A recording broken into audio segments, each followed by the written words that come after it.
ન્યુક્લિયસની સ્થિરતા આપણે જોઈ ગયા કે જે નાના ન્યુક્લિયસ છે એટલે કે જેમાં ઓછા પ્રોટોન અને ઓછા ન્યુટ્રોન છે, તો એ બધા ન્યુક્લિયસની અંદર પ્રોટોન અને ન્યુટ્રોનની સંખ્યા લગભગ સરખી છે. કેમ?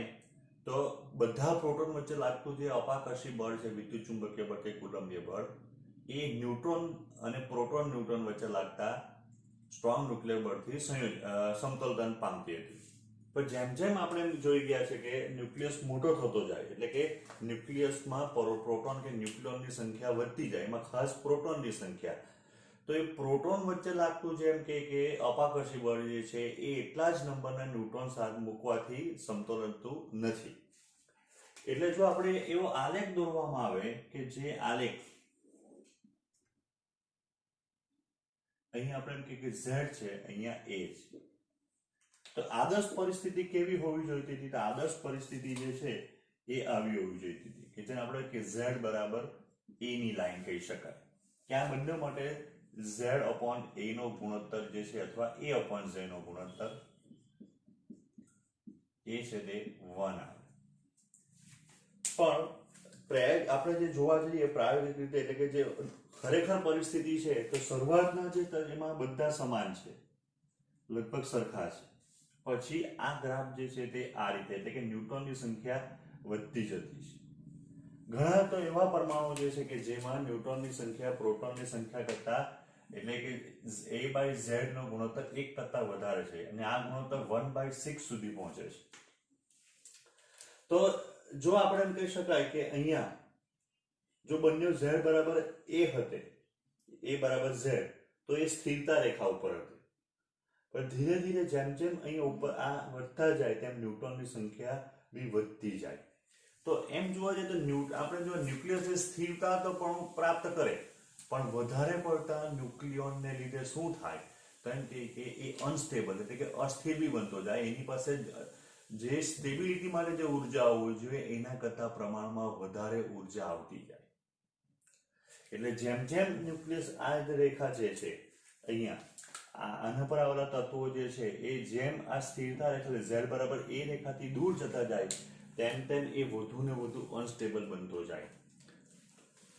Z બરાબર 83 કરતા જે લોકોનો વધારે છે, 83 કરતા પરમાણુ એટલે છેલ્લો આપણને મળશે બિસ્મથ 83241.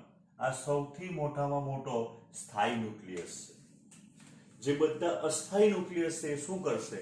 તો એમ કે કોઈને કોઈ રીતે ઉર્જા ગુમાવશે અને પોતે સ્થાયી તો એટલે ઉર્જા ગુમાવશે એટલે કે એ એક આઇસોટોપ્સમાંથી બીજા આઇસોટોપ્સમાં કે બીજા તત્વમાં પરમાણુમાં ન્યુક્લિયસમાં એ રૂપાંતર પામતા પામતા એ એમ કહી શકે સ્ટેબિલિટી પ્રાપ્ત કરે. આપણે ધીરે ધીરે જોવાના છે, બરાબર?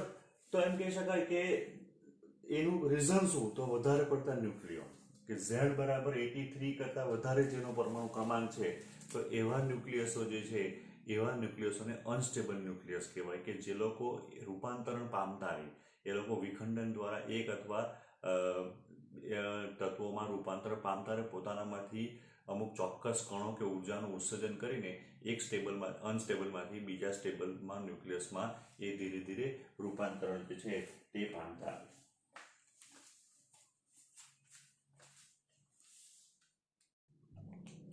નેક્સ્ટ અને સૌથી મહત્વનો ટોપિક આ ચેપ્ટરનો રેડિયો એક્ટિવિટી, જેના પર આખો ચેપ્ટર ડિપેન્ડ છે. રેડિયો એક્ટિવિટી શું છે? તો અત્યારે આપણે જોઈ ગયા કે જે લોકોનો પરમાણુ ક્રમાંક જે છે એ Z જે છે એ 83 કરતા વધારે હોય, બરાબર છે? તો એ લોકોનામાં એમ કે પ્રોટોન ન્યુટ્રોન સંખ્યા વચ્ચેનો ગેપ મોટો થતો જાય અને ન્યુક્લિયસ વધુ ને વધુ અનસ્ટેબલ બનતો જાય. એટલે કે સ્ટેબિલિટી પ્રાપ્ત કરવા માટે શું કરશે? તો એમ કે ઉર્જા અથવા કોઈ કણોનું શું કરશે? પોતાનામાંથી ઉત્સર્જન કરે. એ આપમેળે ઉત્સર્જન થતું છે, બહારથી એના પર કોઈ પરિબળ મૂકતા નથી. એ સતત પોતે સ્વયં પોતાના ન્યુક્લિયસમાંથી એ 3 પ્રકારના એમ કહી શકાય કે પાર્ટિકલ, આલ્ફા કણ, બીટા કણ અને ગેમા રેસ નું શું કરશે? કે ઉત્સર્જન કરી એ સ્ટેબિલિટી પ્રાપ્ત કરવાનો પ્રયત્ન કરે. તો આ જે ગુણધર્મ છે કે જે ભારે ન્યુક્લિયસ છે, અનસ્ટેબલ ન્યુક્લિયસ છે, એ પોતે સ્વયં આપમેળે પોતાનામાંથી અમુક કણોનું ઉત્સર્જન કરી સ્ટેબિલિટી પ્રાપ્ત કરે. તો આ જે ઉત્સર્જન કરવાનો જે ગુણધર્મ છે એની રેડિયો એક્ટિવિટી કહેવાય.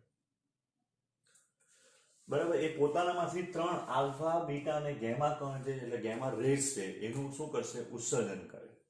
આલ્ફા અને બીટા એ વાસ્તવિક કણ છે, જ્યારે ગેમા એ માત્ર વિકિરણ છે. અને એ કોને પહેલા, સૌથી પહેલા તો હેનરી બેકવેરલ, મેડમ ક્યુરી, પીટર ક્યુરી નામના 3 સાયન્ટિસ્ટ છે.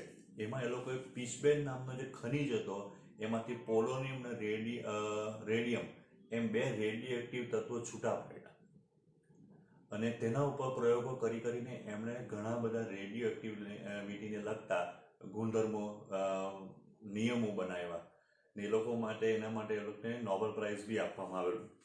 તો આલ્ફા બીટા અને ગેમા કણ શું છે, થોડુંક એનો ઓવરવ્યૂ લઈ લઈએ અને પછી આગળ ડિસ્કસ કરીએ.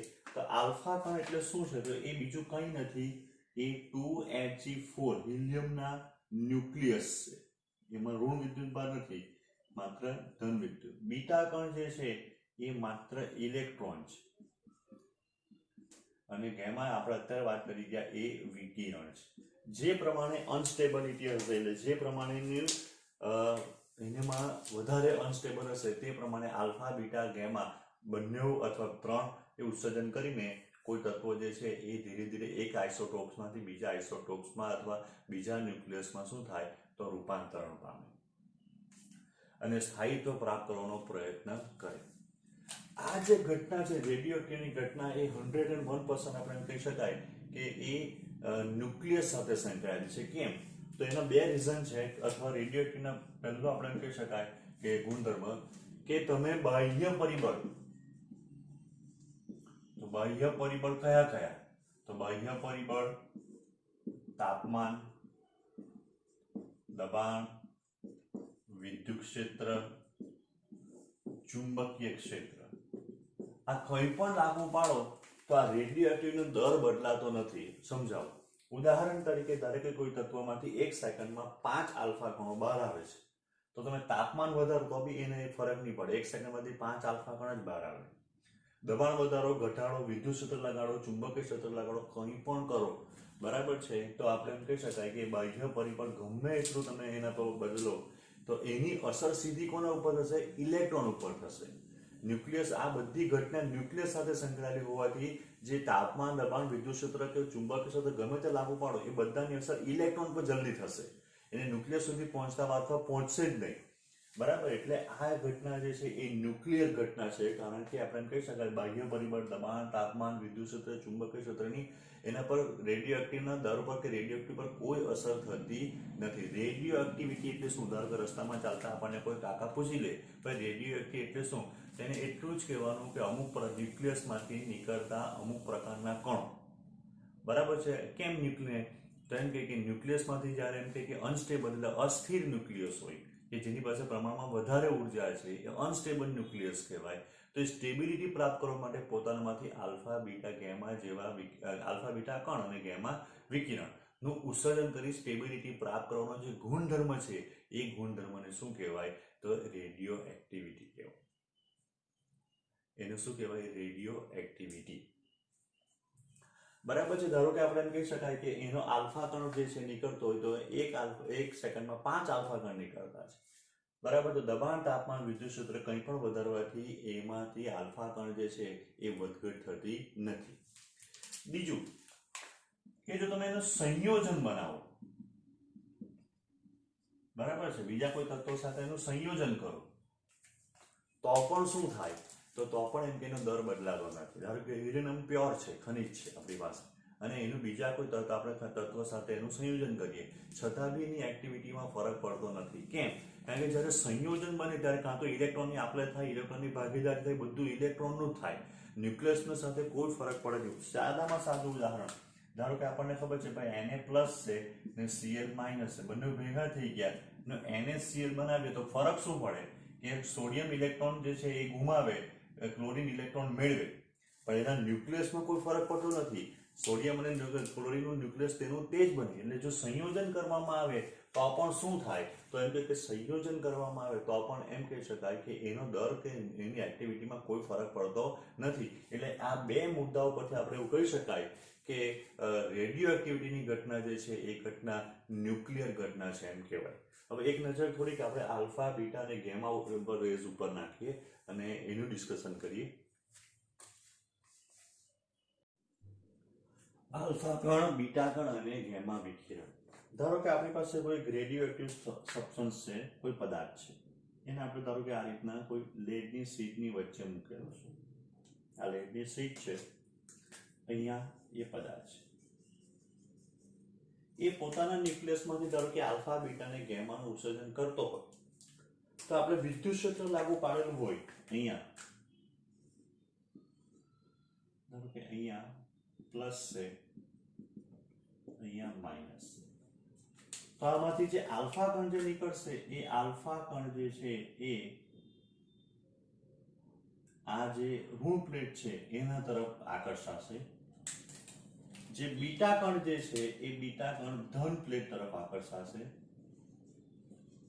અથવા ઊંધું બી સાચું કે જે કણો ઋણ પ્લેટ તરફ આકર્ષાય એને આલ્ફા કણો કહેવાય, જે કણો ધન પ્લેટ તરફ આકર્ષાય એને બીટા કણો. અને જે વિકિરણ જે આપણે નીકળે એના ઉપર કોઈ પણ વિદ્યુત ક્ષેત્રની અસર થતી નથી, એ સીધા નીકળી જાય.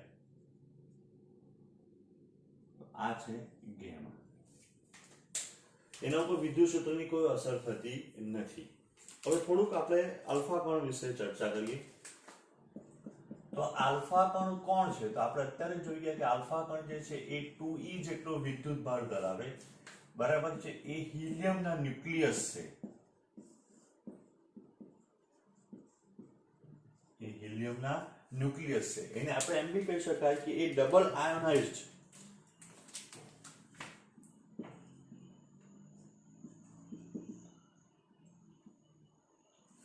ડબલ આયોનાઇઝ્ડ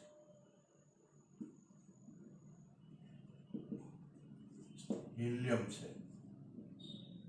ડબલ આયોનાઇઝ કરશો એટલે હિલિયમ 2He4+2 બની જવાનું. હિલિયમના ન્યુક્લિયસ જ છે, એમાં ઋણ વિદ્યુત ભાર નથી. એનું આપણે એમ કહી શકાય કે વિદ્યુત ભાર કેટલો? તો એનો વિદ્યુત ભાર જે છે એ 2e જેટલો, ને દળ તો એનું દળ છે કે એટલીસ્ટ 4 mp જેટલું, એટલે કે 4 પ્રોટોન જેટલું. કારણ કે એની પાસે 2 ન્યુટ્રોન છે અને 2 પ્રોટોન છે, બરાબર. એટલે એનું દળ જે છે તે 4 mp જેટલું, અથવા આપણે એમ કહી શકાય કે 4 ન્યુક્લિયોન જેટલું થાય. ત્યાર પછી એ જે છે આપણે એમ કહી શકાય એની સ્પીડ, તો એની સ્પીડ જે છે ઝડપ એ 1/10 છે, એટલે કે આપણે કહી શકાય 10⁷ ક્રમની છે, મીટર પર સેકન્ડ. એ ZNS અને ફોટોગ્રાફિક પ્લેટ છે. ZNS એટલે સ્કિન્ટિલેશન સ્ક્રીન કહેવાય, કે જેના પર એ અથડાય તો પ્રસ્ફુરણ એટલે કે ત્યાં ગ્લો જેવું કરે. અને ફોટોગ્રાફિક પ્લેટ એટલે આપણે એક્સરે ની જે પ્લેટ આવે તે, આ બંનેને શું કરશે? તો એ હાઈલી એમ કે અસર કરે, એટલે કે એના પર એ અસર ઉપજાવે પોતાની. ત્યાર પછી આપણે એમ કહી શકાય કે આયોનાઇઝેશન પાવર અથવા આયનીકરણ જ્યારે માધ્યમમાંથી પસાર થાય તો એ આયનીકરણ મોટા પ્રમાણમાં ઉત્પન્ન કરે. આલ્ફા, બીટા અને ગેમામાં સૌથી વધારે જો કોઈ આયોનાઇઝેશન પાવર હોય, આયનીકરણ શક્તિ જો કોઈ પાસે વધારે હોય તો એ આલ્ફા કણ પાસે છે. ધારો કે કોઈ માધ્યમમાંથી પસાર થાય, ધારો કે મીઠાના માધ્યમમાંથી પસાર થાય તો Na+Cl- છૂટા પાડતા જાય. એને આયનીકરણ પાવર એનો સૌથી મેક્સિમમમાં મેક્સિમમ હોય. એટલે આપણે કહી શકાય કે આયનીકરણ શક્તિ એની મહત્તમ છે 3. ત્યાર પછી પેનેટ્રેશન. પેનેટ્રેશન એટલે કોઈ પણ માધ્યમને એમ કહી શકાય કે આગળ વધે તો એની આયનીકરણ પેનેટ્રેશન પાવર જે છે એટલે એની ભેદન શક્તિ, તો સાપેક્ષ ભેદન શક્તિની ઓછી છે કમ્પેર ટુ ગેમા, બીટા અને આલ્ફામાં. તો એની આપણે કહી શકાય કે ભેદન શક્તિ સૌથી ન્યૂનતમ છે. એ જ્યારે કોઈ એમ કે પ્લેટમાંથી, બરાબર, એ પસાર થાય, એટલે પ્લેટ તો નહીં કહેવાય પણ અત્યંત પાતળા વરખમાંથી, જે આપણે સોનાના વરખમાં જોઈ ગયા, તો એ સ્કેટરિંગ પામે, પ્રકીર્ણન પામે. એને અટકાવવો હોય તો આ પાતળી એલ્યુમિનિયમની શીટ, પેપરથી પણ એ અટકી જાય. કારણ કે આપણે જો એનું વિભેદન શક્તિ કેવી છે? ઓછી છે. એટલે એલ્યુમિનિયમની પ્લેટ મૂકો, કોઈ કાગળની પ્લેટ બી મૂકી દેવું પૂઠું જેવું, તો આ બી અટકી જાય. કારણ કે એની વિભેદન શક્તિ છે પ્રમાણમાં ઘણી નબળી છે. એ જો એમ કે હ્યુમન બોડી ઉપર જો પડે, એટલે આપણે ચામડી ઉપર, તો બંધ ઉત્પન્ન કરે, બરાબર. એટલે આવા કેટલાક ગુણધર્મો જે છે એ આલ્ફા કણના આપણે કહી શકાય કે આપણે યાદ રાખવા જોઈએ કે જેથી આપણે નીટમાં કે ગમે તેમાં આપણને પૂછી શકાય.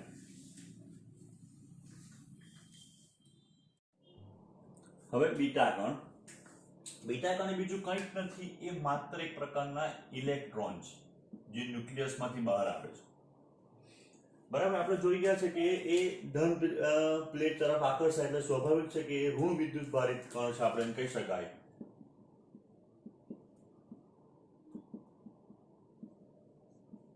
બરાબર છે, એ દળમાં હલકા છે આલ્ફા કણ કરતા. એની સ્પીડ જે ઝડપ જે છે એ 99% ઓફ સી જેટલી, એટલે એની ઉર્જા જુદી જુદી હોય પણ ઉર્જા પ્રમાણે એ પોતાની ઝડપ ધરાવે, પણ છતાં એની ઝડપ જે પ્રકાશના વેગની અથવા નજીક હોય, કારણ કે એનું દળ ઘણું ઓછું છે અને એની જો ઉર્જા વધારે હોય તો લગભગ પ્રકાશના વેગ સુધી નજીકની એ પહોંચાડે. એની આપણે એમ કહી શકાય કે આયનીકરણ શક્તિ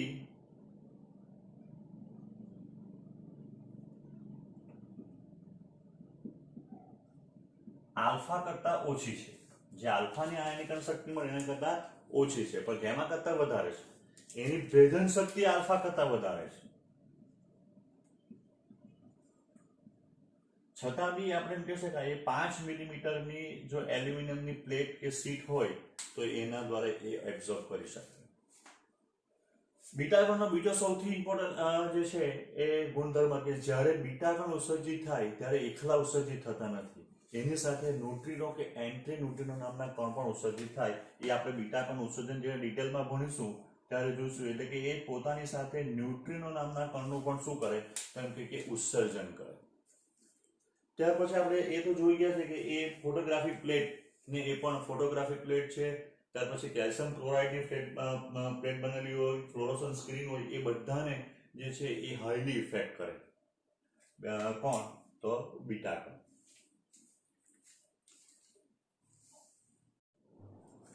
ત્રીજા પ્રકારના ગેમા રેઝ. તો ગેમા રેઝ એ કોઈ વાસ્તવિક કણ નથી, એ માત્ર ઉર્જા ધરાવતા વિકિરણ છે કે જેની તરંગ લંબાઈ જે છે અથવા આવૃત્તિ, તો તરંગ લંબાઈ જે છે એની એક્સરે કરતાં પણ ઓછી અને આવૃત્તિ એક્સરે કરતાં વધારે. તો એક્સરે કરતાં ઓછી અને તરંગ લંબાઈ અને આવૃત્તિ વધારે હોય તો વિદ્યુતચુંબકીય વર્ણપટમાં આપણે જે ગેમા રેઝથી સ્ટાર્ટ કરતા હતા એ જ આ છે. બરાબર છે, એટલે આ બીજું કંઈ નથી, આપણે એમ કહી શકાય એ એક પ્રકારની વિકિરણ ઉર્જા છે. ઘણી વખત એવું બને કે આલ્ફા કણ અને બીટા કણ ઉત્સર્જન થઈ ગયા પછી હજુ પણ જે ન્યુક્લિયસ જે છે તે અનસ્ટેબલ, એટલે કે એની પાસે ધારવા કરતા જરૂર કરતા વધારે ઉર્જા હોય. પણ હવે આલ્ફા કે બીટા કણ ઉત્સર્જન શક્ય ન હોય તો ગેમા એટલે વિકિરણ દ્વારા શું કરશે, તો પોતાનામાંથી ઉર્જાનું ઉત્સર્જન કરીને સ્ટેબિલિટી પ્રાપ્ત કરવાનો પ્રયત્ન કરે ન્યુક્લિયસ. બરાબર છે, આ પણ આપણે કહી શકાય કે આની અંદર આની આયનીકરણ શક્તિ સૌથી ઓછી ન્યૂનતમ છે. જ્યારે ભેદન શક્તિ જે છે કોઈ પણ માધ્યમને ભેદ કરીને આગળ નહીં એટલે ચીરીને કે એમાંથી પસાર થઈ જવું, શક્તિ મેક્સિમમ છે, મહત્તમ આ કણની અંદર. એનો વેગ જે છે ઝડપ જે છે આપણને ખબર છે કે કણા જેટલી હોય, જેમ કે પ્રકાશના વેગ જેટલી જ હોય, એ સી જેટલા વેગ, કારણ કે વિદ્યુત ચુંબકીય તરંગમાંનો એક એમ કહેવાય કે પાર્ટ છે આ. એક ફોટોગ્રાફિક પ્લેટ ને મેક્સિમમ અસર કરે. ફોટોગ્રાફિક પ્લેટને એ અસર કરે, પણ એના ઉપર વિદ્યુત ક્ષેત્ર અને ચુંબકીય ક્ષેત્રની કોઈ અસર થતી નથી. બરાબર છે અહીંયા. એટલે ગેમા કિરણો જે છે એ ગેમા કિરણો જે એક ખરેખર આપણે જે આગળ ભણી ચૂક્યા છે જે વિદ્યુત ચુંબકીય વર્ણપટમાં ગેમા એ જ છે, બીજું કંઈ નથી. ત્યાં બી આપણે એવું લાગતું જોતા હતા તો સ્ત્રોતમાં આવું આવતું હતું કે ન્યુક્લિયસ અથવા રેડિયો એક્ટિવ તત્વો જ્યાં ગેમા વિકિરણ ઉત્પન્ન કરી શકાય, તો એ રીતના આપણને મળતા હતા.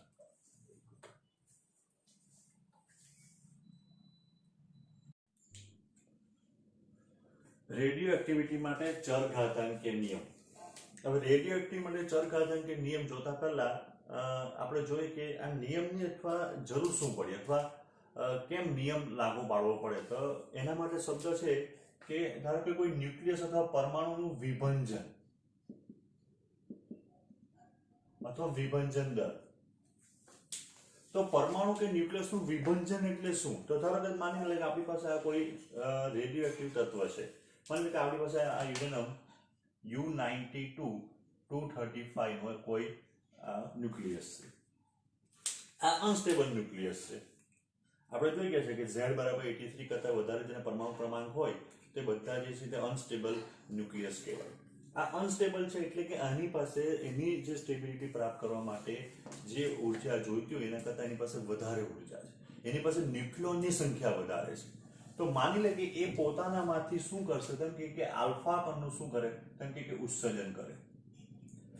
એ આલ્ફા કણ ઉત્સર્જન કરવાથી જો એ સ્ટેબિલિટી પ્રાપ્ત કરી શકતો હોય, માની લે કે પહેલા આ અનસ્ટેબલ છે, આ હવે આલ્ફા કણનું ઉત્સર્જન કર્યા પછી જો હવે સ્ટેબલ થઈ ગયો આ, તો આપણે એમ કહી શકાય કે આ ન્યુક્લિયસ કે આ પરમાણુનું વિભંજન થઈ ગયું. એ પોતાનામાંથી આલ્ફા બીટા કે ગામાનું ઉત્સર્જન કરીને જો સ્ટેબિલિટી પ્રાપ્ત કરવા, સ્થિરતા પ્રાપ્ત કરવા માંગતો હોય ને જો ઉત્સર્જન કરી દે તો એનું વિભંજન થઈ ગયું છે એમ કહેવાય. તો આને વિભંજન એટલે એક સેકન્ડમાં આવા કેટલા વિભંજન થાય? 5 થાય, 6 થાય, 10 થાય, એટલે કે જેટલા વિભંજન થશે એટલા આલ્ફા બીટા કે ગામાનું ઉત્સર્જન થાય. બરાબર છે. તો આના ઉપરથી આપણે વિભંજન દર નક્કી કરી શકાય. બરાબર. તો વિભંજનનો અર્થ અથવા વિભંજન, ડીકે, ડિસઇન્ટિગ્રેશન આ બધા એક જ શબ્દ છે.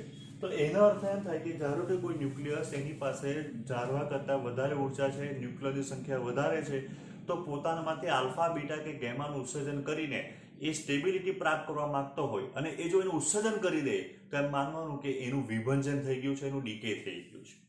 હવે આખી ઘટના જે સમજવા માટે એક ઉદાહરણ આપણે પહેલા લઈએ. તમે ઘરે પણ આ પ્રેક્ટિકલ કે પ્રયોગ કરી શકો. મોટી ભાગે બધાની ઘરે એ સાધન અવેલેબલ છે. બધાની ઘરે અત્યારે મોટે ભાગે નહીં તો તમારી આજુબાજુમાં તો તમને મળી જ જાય વોટર ફિલ્ટર હોય. એમાં એક ભૂરા રંગની ટાંકી જેવી હોય. એ ટાંકી ઉપર અહીંયા એના ઉપર આપણે સ્કેલથી લગાવેલું હોય, અથવા તમે એક નાનું એવું સાધનથી બનાવી શકો. 1-2 લીટરની પેપ્સીની કે એવી કોઈ કોકોકોલાની બોટલ હોય તો તેમાંથી ને ફૂટપટ્ટી આવી મૂકી શકો. અહીંયા શું હશે? તો અહીંયા નળ હશે. આપણે આને પહેલા ફૂલ ભરી દઈએ.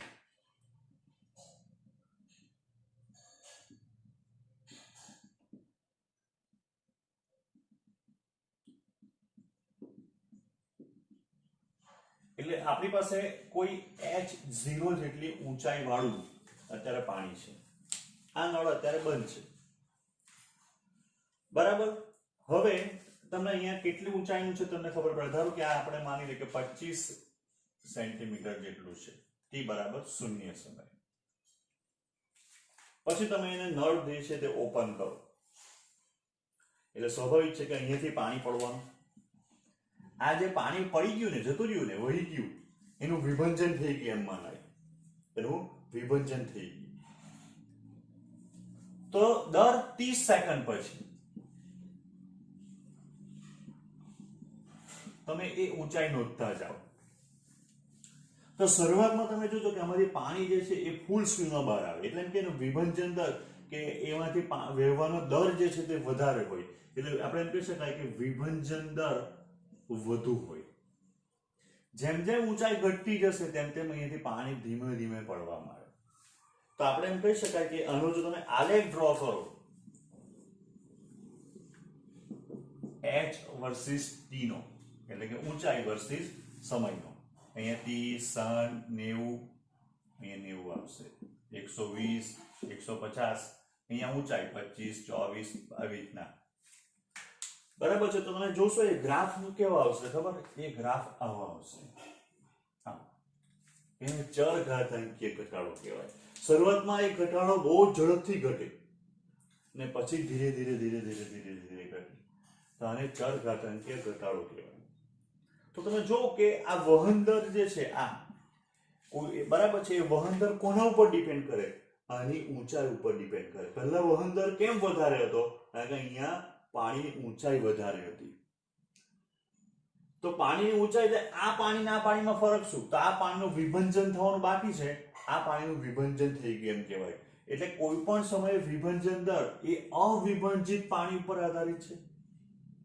એનો જે બહાર નીકળવાનો દર જે છે બરાબર છે, મને ખબર છે કદાચ કોઈના મનમાં વિચાર એવો આવ્યો કે સર નળ પર બી આધારિત છે, એના પર બી આપણે આવીએ, કારણ કે નળ નાનો મોટો હોય, નળ થોડો ખોલો ઓછો ખોલો તો એના પર બી ડિપેન્ડ કરે, મને ખબર છે, પણ આપણે નળને એક વખત કોન્સ્ટન્ટ ખોલવાનો છે, એના બદલ નથી કરવાનું. તો ત્યારે આપણે માત્ર એમ કહી શકાય કે અહીંયાથી જે પાણી જે બહાર આવે એ વહન દર જે છે એ અહીંયા જે ઊંચાઈનું પાણી છે બચેલું છે એના ઉપર આધાર રાખે. પછી કેમ વહન દર ઘટી જવાનો ધીમે ધીમે? કારણ કે પાણી ઓછું થઈ ગયું, અહીંયા પાણી ઓછું થઈ જવાનું. તો આ પાણી ના પાણીમાં શું ફરક કીધો મેં? તો આ પાણી એટલે અવિભાજિત પાણી ને આ પાણી એટલે વિભાજિત પાણી. હવે એ જ વસ્તુ આપણે ન્યુક્લિયસને લાગુ પાડીએ તો આ ધારો કે અહીંયા ન્યુક્લિયસ હતું કે જેમાંથી આલ્ફા બીટા ગેમાનું ઉત્સર્જન થવાનું બાકી હતું, હવે આમાંથી આલ્ફા બીટા ગેમાનું ઉત્સર્જન થઈ ગયું, તો એ અવિભાજિત કહેવાય, આ વિભાજિત કહેવાય. તો આના ઉપરથી આપણે એમ લખી શકાય કે કોઈ પણ સમયે પાણીનો વહેવાનો દર એ તે સમયે અવિભાજિત પાણીના સમપ્રમાણમાં થાય. પહેલા અવિભાજિત પાણી વધારે હતું તો દર વધારે હતો, જેમ જેમ અવિભાજિત પાણી ઓછું થતું જાય તેમ તેમ આ દર કેવો થાય? ઘટતો જાય. તો આ જ બેઠું આપણે લાગુ પાડીએ કોને? આપણા ન્યુક્લિયસને, જે રેડિયો એક્ટિવ ન્યુક્લિયસ છે તેના માટે. તો એના માટે શું આવશે? તો એના માટે જોઈએ આપણે કે કોઈ પણ સમયે એકમ સમયમાં થતો વિભંજન એટલે કે વિભંજન દર એ તે સમયના અવિભાજિત ન્યુક્લિયસની સંખ્યાના કેવા છે? સમપ્રમાણમાં. જે અત્યારે આપણે જોઈ ગયા ઉદાહરણ, એના ઉપરથી આપણે નિયમ સમજી શકાય કે કોઈ પણ સમય એકમ સમયમાં થતો વિભંજન કે વિભંજન દર એ તે સમયના અવિભાજિત ન્યુક્લિયસની સંખ્યાના સમપ્રમાણમાં.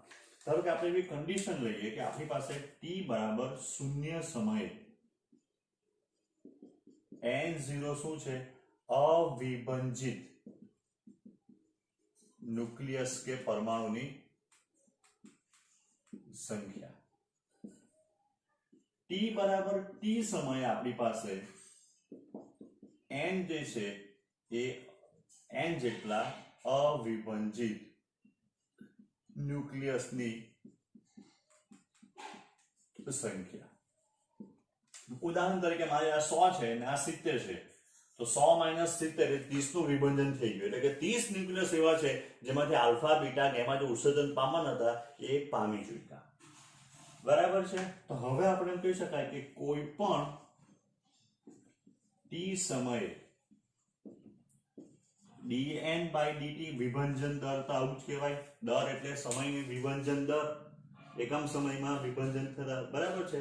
તો dt જેટલા સૂક્ષ્મ સમયમાં dN જેટલા પરમાણુમાંથી કે ન્યુક્લિયસમાંથી જો આપણે એમ કહી શકાય કે આલ્ફા બીટા કે ગેમાનું ઉત્સર્જન થતું હોય તો એને વિભાજન દર dN/dt. ધારો કે કોઈ કણ, બરાબર જોજો, કોઈ કણ dt જેટલા સમયમાં dx જેટલું અંતર કાપે, બરાબર છે, તો એના અંતરના ફેરફારનો સમય છે dx/dt. જો કોઈ કણ dt જેટલા સમયમાં એના વેગમાં dv જેટલો ફેરફાર થાય તો એનો વેગનો ફેરફારનો દર dv/dt. શબ્દ સમૂહ માટે એક શબ્દ આપો તો આને શું કહેવાય? આને વેગ કહેવાય કે ઝડપ કહેવાય? આને પ્રવેગ કહેવાય. તમે એ જ પ્રમાણે શબ્દ સમૂહ માટે એક શબ્દ આપો, એકમ સમયમાં થતા વિભાજન દર, તો એને એક શબ્દમાં કહેવાય રેડિયો એક્ટિવિટી અથવા એક્ટિવિટી આર. તો આપણે જોઈ ગયા છે કે એ એક્ટિવિટી કોના સમપ્રમાણમાં? તેમ કે તે સમયના અવિભાજિત ન્યુક્લિયસની સંખ્યાના સમપ્રમાણમાં. તો t સમયે તો આપણે શું કીધું? તો t સમયે તો આપણે એમ કીધું કે કેટલા છે? તો t સમયે n અવિભાજિત ન્યુક્લિયસની સંખ્યા છે, એટલે પ્રોપોર્શનલ ટુ n થઈ ગયું. બરાબર.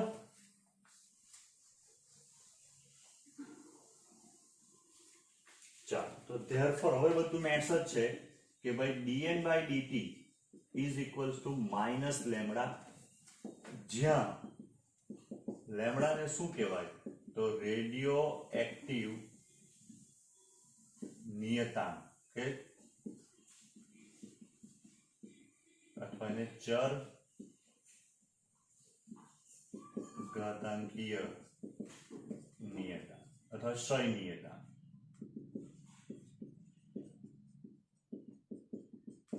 લેમડા.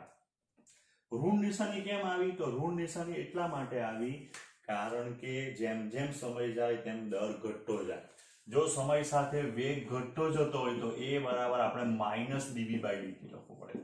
સમય સાથે વેગ વધતો જતો હોય તો એ બરાબર આપણે પ્લસ ડીવી બાય ડીટી લખીએ. પણ એ જેમ જેમ સમય જાય તેમ તેમ આપણે ખબર છે કે પેલું નળમાંથી આવતું પાણી ધીમું થતું જશે એટલે દર ઘટતો જાય એનું આ ઋણ નિશાની છે એમ કહેવાય.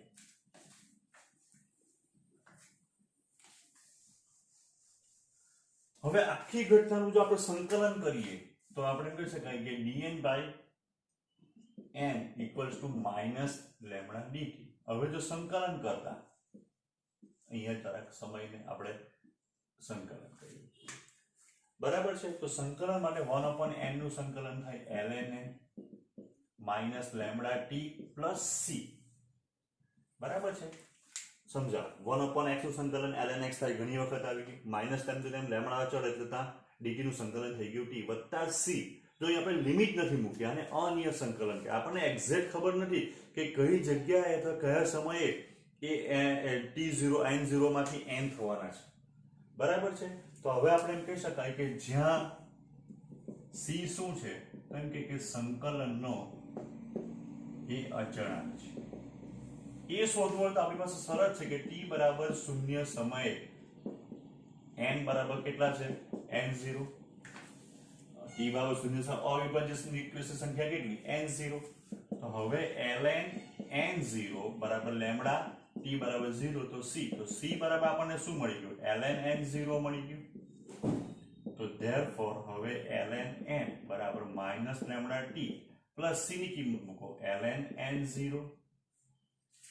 તો therefore ln n minus ln n0 બરાબર માઈનસ લેમ્ડા t. લોગનો નિયમ ln n upon ln n0 બરાબર માઈનસ લેમ્ડા t. બરાબર છે. લોગ ને કાઢી નાખો તો શું થાય? તો લોગ કાઢી નાખો તો ln upon n0 is equals to e raised to minus lambda t. આપણે ઘણી વખત આવી ગયું છે. તો આપણને સૂત્ર મળશે n બરાબર n0 e raised to minus lambda t. આ ચર ઘાતાંકીય અહીંયા વિધેય આવ્યું એટલા માટે આપણે એમ કહી શકાય કે આ શું છે ચર ઘાતાંકીય નિયમ છે. n બરાબર n0 e raised to minus lambda t. આ આપણને ચર ઘાતાંકીય જે છે રેડિયોએક્ટિવ માટેનો નિયમ મળે જે મોસ્ટ આઈએમપી છે. બોર્ડમાં પૂછવાની પૂરેપૂરી શક્યતા છે. રેડિયોએક્ટિવિટી માટે ચર ઘાતાંકીય નિયમ લખી મેળવો, સમજાવો, સૂત્ર તારવો તો આ તમારે લખવાનું.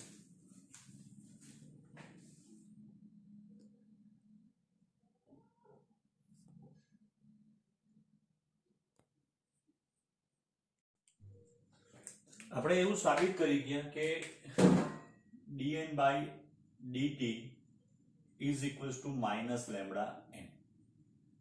જ્યાં આપણે એમ કીધું કે લેમ્ડા ઇક્વલ્સ ટુ ક્ષય નિયતાંક ચર ઘાતાંકીય અચળાંક. તો એને જો આપણે કરતા બનાવીએ તો લેમ્ડા ઇક્વલ્સ ટુ ઋણ ચિહ્ન અવગણીએ તો dn by dt upon n. આ આપણને સૂત્ર મળે. dn by dt એટલે કે આ 1/સેકન્ડ. આનો એકમ નહીં. આ dn એટલે વિભંજિત સંખ્યા, વિભંજનના છેદમાં સમય. એટલે કે એમ લખો તો લખી શકાય કે ભાઈ વિભંજન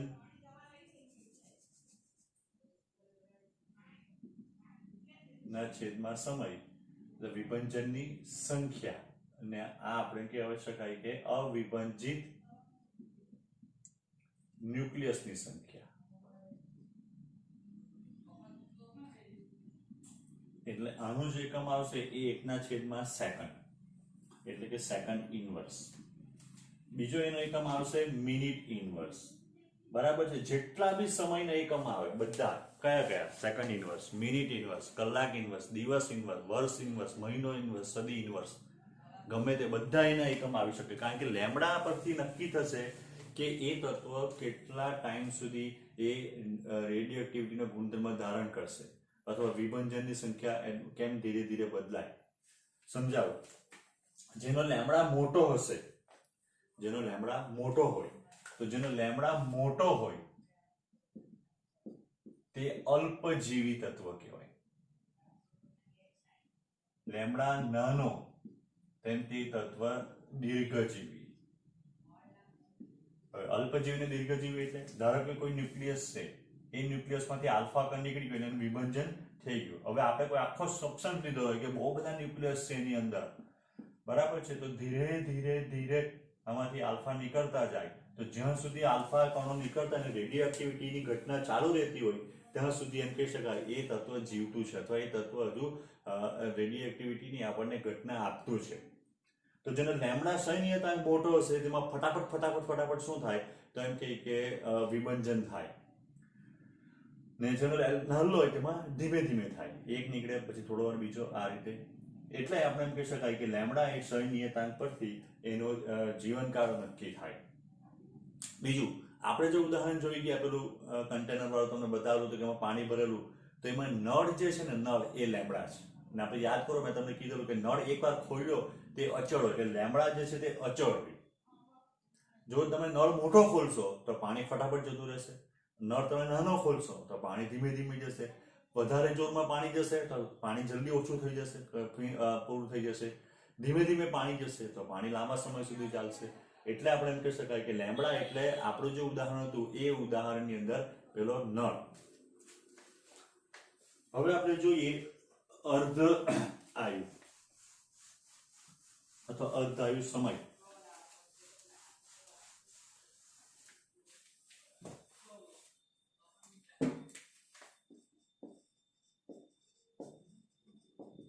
અર્ધ આયુ ટાઉ1.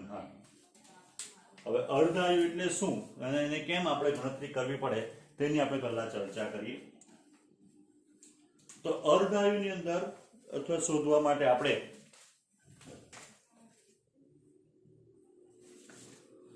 જો વિચાર કરીએ તો જો આપણી પાસે ધારો કે યુરેનિયમ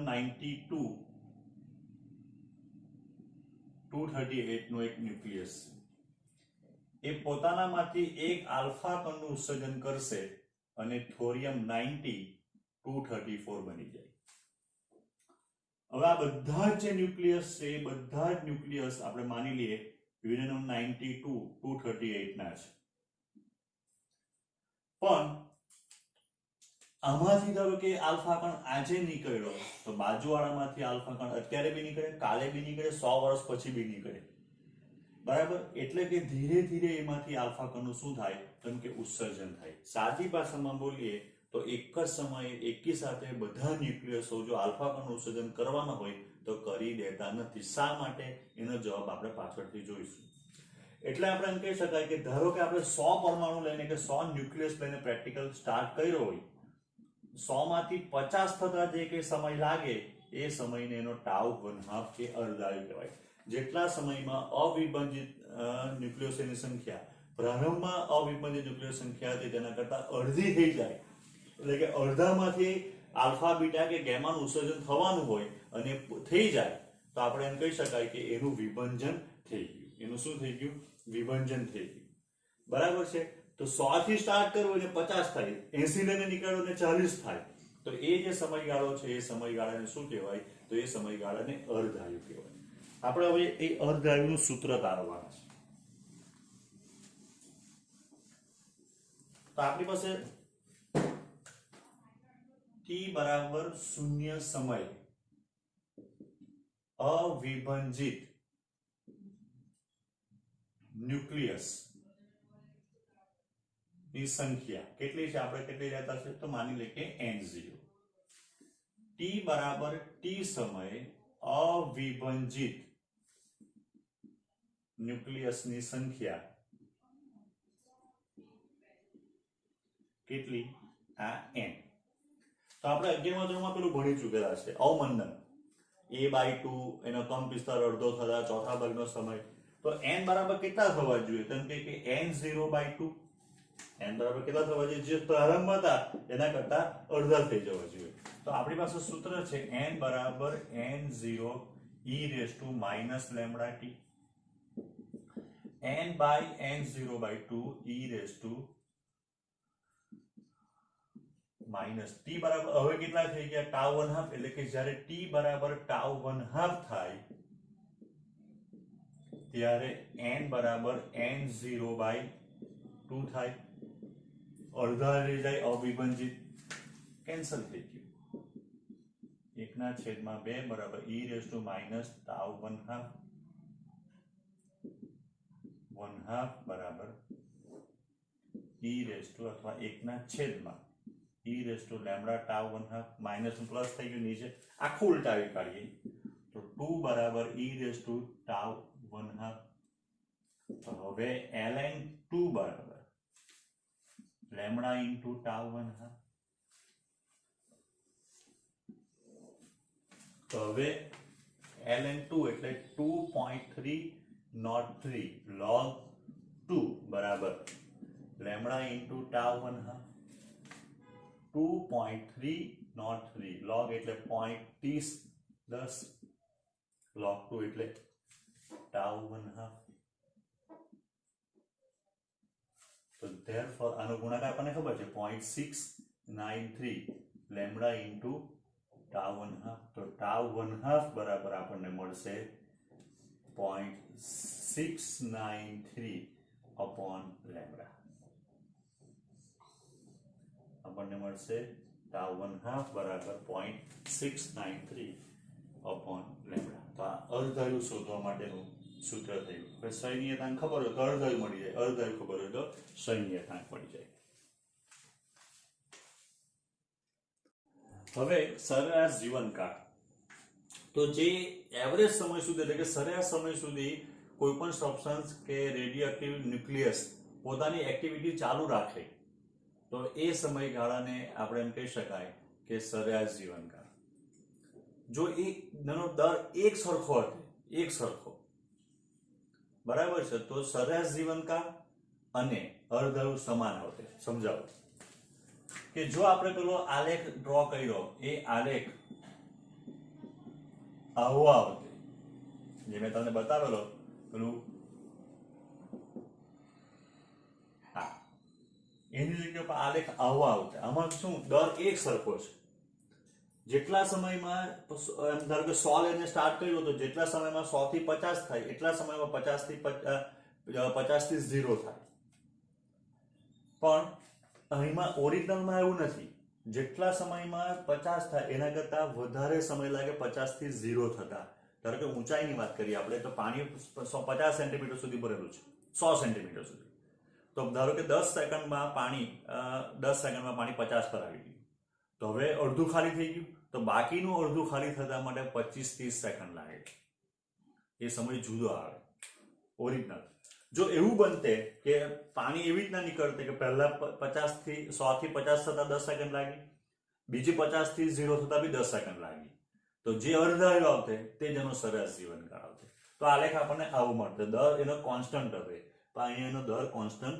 નથી આપણને ખબર છે તો સરેરાશ જીવનકાળ કેવી રીતના શોધી શકાય તો આપણે એના માટે ગુજરાતીમાં જો સૂત્ર લખવું હોય તો એવું લખાય સરેરાશ જીવનકાળ બરાબર સમેશન ઓફ બધા ન્યુક્લિયસનો જીવનકાળ છેદમાં ન્યુક્લિયસની સંખ્યા કોઈ પણ સરેરાશ આપણે આવી રીતના જ કાઢાય સરેરાશ એટલે અવલોકનોનો સરવાળો ભાગ્યા અવલોકનોની સંખ્યા હવે આપણે એમ કહી શકાય કે t બરાબર 0 સમયે આપણી પાસે n બરાબર n0 અવિભાજિત ન્યુક્લિયસની સંખ્યા છે t બરાબર t સમયે આપણે એમ કહી શકાય કે n બરાબર n જેટલા અવિભાજિત ન્યુક્લિયસ છે હવે t બરાબર t પ્લસ ડેલ્ટા t સમયે આપણે એમ કહી શકાય કે એમાંથી dn જેટલા વધુ અવિભાજન પાઈમાં તો એનો અર્થ એમ થયો કે t જેટલા સમય જે છે એ dn જેટલા અણુનો જીવનકાળ બની ગયો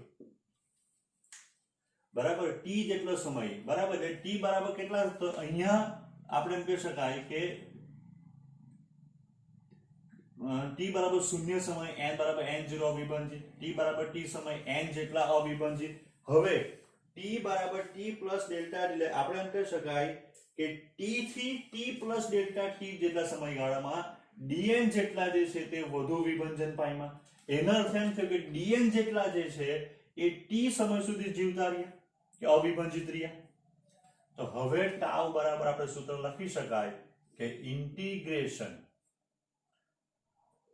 અથવા પહેલા આપણે એમ કહી શકાય કે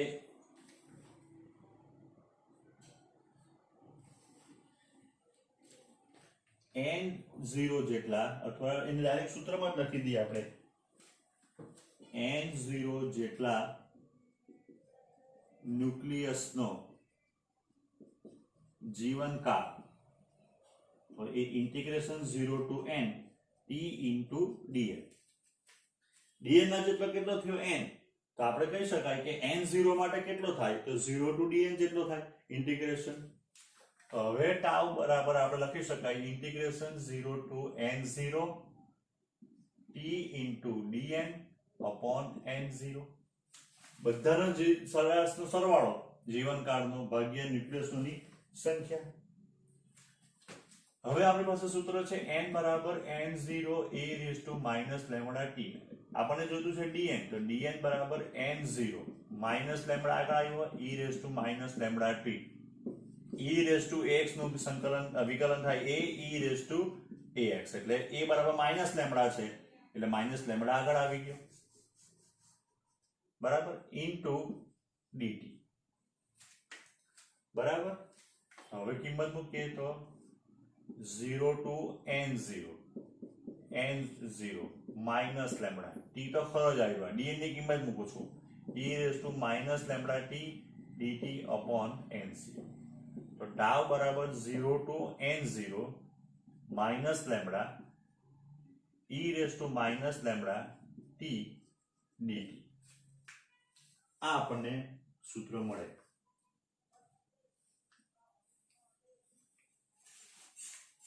બરાબર. હવે માઇનસ પહેલા ઉગાડી કાઢીશું. કેમ? કારણ કે માઇનસ એમ બતાવે કે જેમ જેમ આપણે સમય જાય તેમ તેમ જે વિભજન દર છે ઘટતો જાય. બીજું કે જ્યારે n બરાબર n0 હતો હોય ત્યારે આપણને ખબર છે t બરાબર 0 હોય આવ્યું, ને જ્યારે n બરાબર 0 થાય એટલે કે અવિભાજિત પરમાણુ છે જ નથી, બધા વિભજન પામી ગયા, તો ત્યારે t બરાબર ઇન્ફિનિટી, અથવા પ્રેક્ટિકલી વિચાર કરતો ખૂબ મોટો સમય. તો ટાઉ બરાબર સૂત્ર મળશે 0 to infinity lambda e raised to minus lambda t dt. બસ આનું સંકલન કરીએ એટલે આપણને જે છે એ મળી જશે. તો બરાબર જોજો સંકલન કેવી રીતના થાય. ટાઉ લેમ્બડા અચળ એટલે બળ, બે ચલ વાળું છે, તો પહેલા t હું અચળ રાખું છું, e raised to minus lambda t નું વિકલન કરીએ તો માઇનસ, જેવી રીતના e raised to ax હોય તો એનું સંકલન થાય e raised to ax upon a. તો આનું સંકલન t અચળ રાખ્યું, આનું સંકલન કર્યું તો e raised to minus lambda t, તો માઇનસ લેમ્બડા નીચે આવી ગયો. બરાબર છે. આટલું આપણને હજુ તો અડધું વિકલન થયું છે. 0 to infinity minus integration 0 to infinity. જે આપણે મળ્યું એને ફરી પાછું બેઠું જ લખવાનું, બરાબર, અને જે બાકી હતું એનું વિકલન કરવાનું. હવે તો બાકી ગણો તો t, તો t નું વિકલન થઈ ગયું. હવે ટાઉ એ પહેલા બહાર તમને એક વસ્તુ બતાવું. જો e raised to minus lambda t બરાબર હું લખી શકું 1 upon lambda t, 1 over e raised to lambda t બરાબર ઇન્ફિનિટી મૂક, કોઈની બી ઘાતમાં ઇન્ફિનિટી એટલે ઇન્ફિનિટી, 1 upon ઇન્ફિનિટી એટલે 0. બરાબર છે. એટલે જ્યારે t બરાબર ઇન્ફિનિટી મૂકશું ને ત્યારે e raised to minus lambda t ને લીધે 0 થઈ જશે, અને t બરાબર 0 મૂકશું તો ગુણાકારમાં t છે ને લીધે 0 થઈ જશે, એટલે પહેલું પદ જે છે એ આખું 0 થઈ જશે. બીજા પદનો કાઉન્ટ છોડીએ તો t બરાબર લેમ્બડા, બરાબર છે, માઇનસ લેમ્બડા, આ માઇનસ એટલે માઇનસ લેમ્બડા થઈ ગયું, છેદમાં માઇનસ લેમ્બડા બહાર લઈ લઈએ, integration 0 to infinity e raise to minus lambda t dt. તો ટાઉ બરાબર આ તો 1 થઈ ગયું, આનું e raise to minus lambda t upon minus lambda 0 to infinity, જે રીતના આગળ સંકલન કરેલું તે રીતના. તો ટાઉ બરાબર -1 upon lambda e raise to minus lambda into infinity ને માઇનસ e રેઝ ટુ 0. પહેલા એ t બરાબર ઇન્ફિનિટી મૂક્યું, t બરાબર 0, તો ટાઉ બરાબર -1 અપોન લેમ્બડા 0 - 1, કારણ કે આ તો 0 થઈ ગયું, અત્યારે જ આપણે જોઈ ગયા e રેઝ ટુ 0, કોઈની વિગતમાં 0 એટલે 1 થાય, ધેરફોર ટાઉ બરાબર 1 અપોન લેમ્બડા. આપણને સૂત્ર મળે. આના પરથી આપણે એમ કહી શકાય કે જેનો સહી નિયતાંક વધુ એનો સરેરાશ જીવનકાળ ઓછો, એટલે કે એનું જીવન ઓછું. જેનો લેમ્બડા નાનો એનો ટાઉ મોટો, એટલે કે એનું જીવન વધારે. બીજું એક આપણે સૂત્ર છે આગળ તે જોઈએ.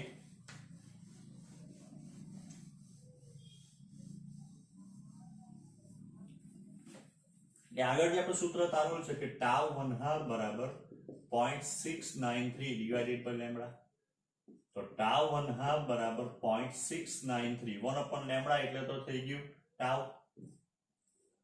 તો આ અર્ધાયુ અને સરેરાશ જીવનકાળ વચ્ચેનો સંબંધ આવ્યો. તમે જો બંને જુદા છે, જો આગળ આપણે ચર્ચા કરી કે બંને સમાન હતો તો ટી બરાબર ટાઉ ના બંને સરખા આવવા જોઈતા હતા, અથવા ટાઉ બરાબર 1/0.693 ઇન્ટુ ટાઉ 1/2, તો ટાઉ બરાબર 1.44 ઇન્ટુ ટાઉ 1/2, એટલે સરેરાશ જીવનકાળ જે છે એના અર્ધાયુ કરતા વધારે છે. સરેરાશ જીવનકાળ એના અર્ધાયુ કરતા કેવો છે? વધારે છે.